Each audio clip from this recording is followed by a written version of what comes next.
Well, I'm doing more of my spring checkout with Edna, and one of the things to check out is the generator. So I pulled this out. I checked the water level in my house batteries. The house batteries are back here. I wanted to make sure they had enough water in them after sitting for the winter.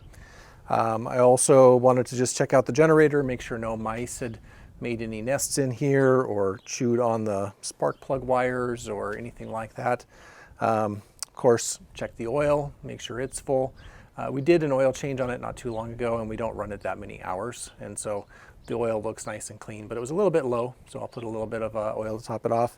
Of course, check the air filter out and then start it up, make sure it runs. Now, when I was doing that, I found that there's a fuel leak, and I'll crank it over here in a second so you can see where the fuel leak is, but the fuel pump is right down here, and there's the fuel line coming in to the fuel pump, and then there is the line that goes from the fuel pump up here to the carburetor, and it's leaking right at the top. Of course, I wanted to just check everything else over, make sure there weren't any leaks in the other fuel line or any of that, but that's a concern. And it's interesting because this has some kind of press fit fittings on it, so I'll need to do a little bit of checking to see how I'm going to fix this. But let me crank it over real quick so you can see the fuel leak problem that we have, and then I'll talk a little bit about the repair that I'm going to do. So I'll move over here and hit the start button.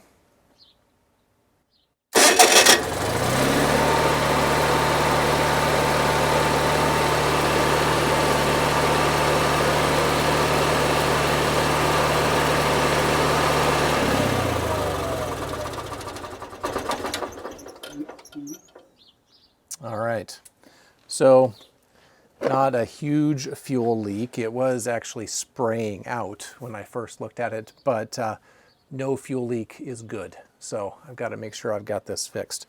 So we'll take a look at things here. My plan is, this is I think pretty low pressure. I've looked at some forums and things, and it looks like people have replaced this line with just a good piece of fuel line, kind of like I have down here, and run it with hose clamps and fittings up to the carburetor there. So shouldn't be a big deal to get this replaced with some fuel line and clamps.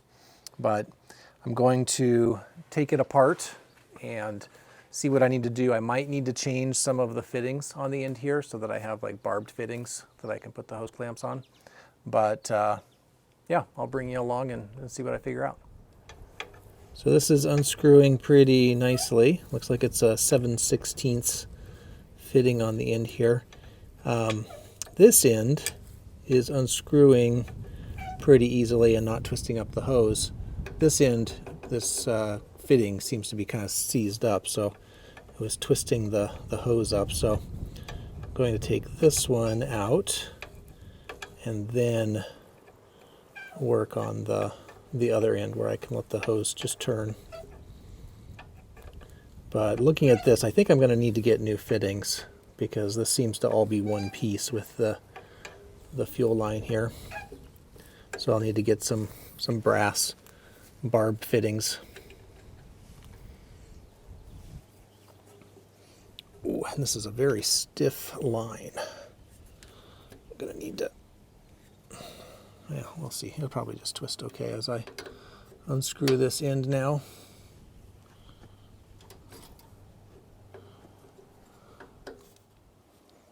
Okay, got the hose off, and pretty straightforward little hose.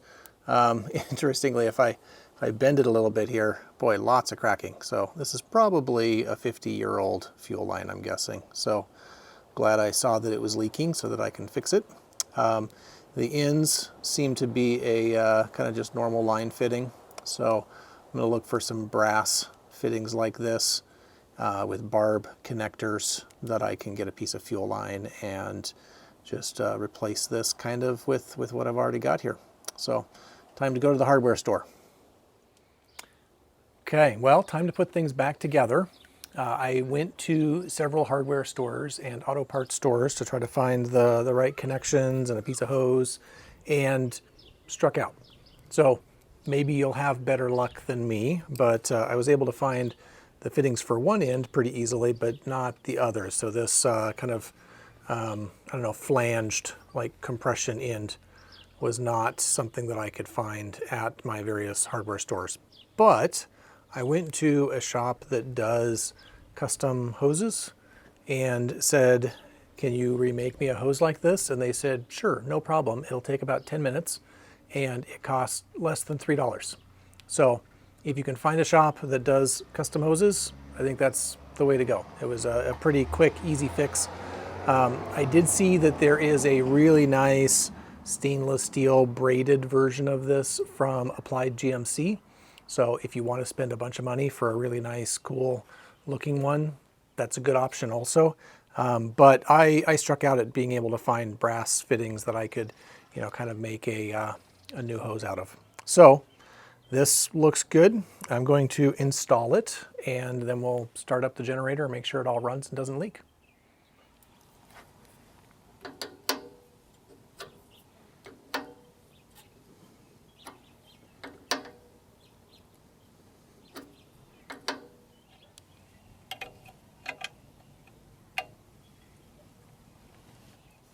Well, very quick install, and now I'm going to start up the generator, make sure it runs, check my connections, make sure everything's tight, and if all goes well, this will be a job done.